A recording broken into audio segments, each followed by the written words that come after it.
In today's vlog, I want to talk about the marriage ceremony of the damned. This is a story, an apocryphal story, about a very, very naughty minister who wanted to wind up someone in his congregation.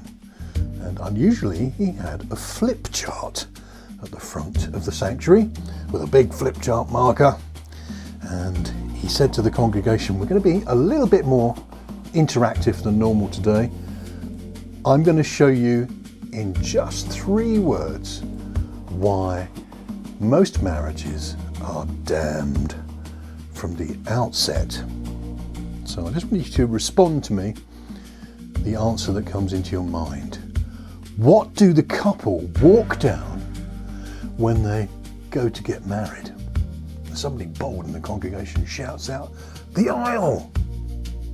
The vicar writes that down on the flip chart and says, "Absolutely correct. Yes." And they stand in front of something when they've got down the aisle to make their vows to one another, to take their vows. What do they stand in front of? Somebody else shouts out, "The altar!" And the vicar dances with joy and says, "Yes! Correct. Let me write that down." And he writes down altar. Then he says, and what does the congregation who are witnessing the vows then sing? This time several voices, disjointed but together, shout out a hymn. And he said, "Yes, exactly. Let's write that down." Then he looks mischievously around the congregation and catches the eye of Edith McKee.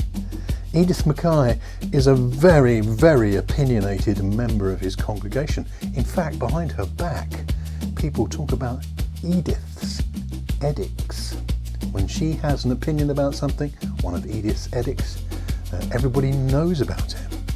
So he says, "Miss McKee, would you read what we've written here as the marriage service of the damned?"